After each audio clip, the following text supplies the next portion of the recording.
Bonjour, Samuel Gérard pour l'art de trouver sa voie. Aujourd'hui, je vais vous parler pour moi d'une différence clé entre la compétence et le potentiel. Donc, il faut savoir il y a beaucoup de gens en fait qui viennent me voir et qui me disent j'aimerais faire un bilan de compétences. Et je dis ok, c'est très bien, ça va prendre en compte une partie de vous-même, c'est-à-dire la somme des expériences, des connaissances que vous avez pu acquérir dans vos différentes expériences de travail.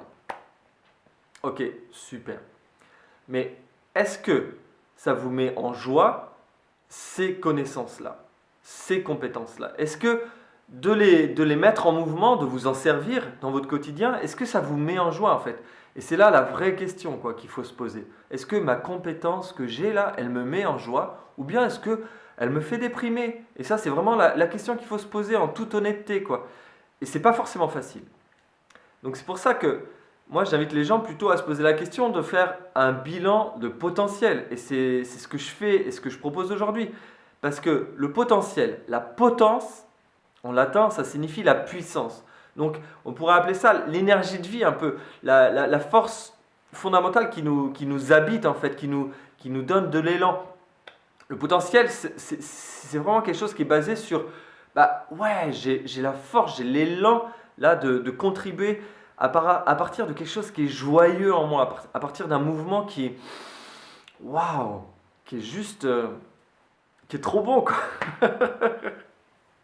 que je kiffe faire, ok. Alors, qu'est-ce qui se passe si je construis des compétences qui ne sont pas basées sur mon potentiel? Eh bien, généralement, ça va entraîner des personnes qui vont faire des dépressions, des burn-out, parce qu'au bout d'un moment, on n'est plus animé par notre vie, par l'énergie là, du potentiel, ou plutôt le potentiel, qui est une énergie, donc qui est une puissance, eh ben, il va se retourner contre nous. Et qu'est-ce qui se passe quand ça se retourne contre nous? Eh ben, ça crée des dégâts à l'intérieur. On n'est pas joyeux, on n'est pas heureux. Il faut savoir qu'il y a une étude mondiale qui montre que il y a environ 80% à 90% des gens qui ne sont pas complètement joyeux, pas complètement heureux dans leur travail. Donc pour moi, il y a un vrai problème à ce niveau-là. Je veux dire, on s'est planté quelque part. Il faut revoir la copie. Il faut revoir le système éducatif, en fait, je pense. C'est un grand chantier, je vous l'avoue. Mais aujourd'hui, je pense qu'on a suffisamment de connaissances avec les neurosciences, avec le fonctionnement du cerveau, pour se dire, ouais, ok, comment est-ce que fonctionne l'être humain? Ouais, il fonctionne avec la joie. Son but, c'est d'aller vers le bonheur, c'est d'aller vers l'épanouissement. Donc, je vous invite à poser la question, c'est quoi votre but? Est-ce que vous avez envie d'aller tant de plus en plus vers justement votre épanouissement, votre bonheur? Voilà, c'est ce que je vous souhaite en tout cas, c'est d'aller pleinement expérimenter et faire des formations, vous former des compétences mais qui sont basées sur votre potentiel. À très bientôt dans l'art de trouver sa voie.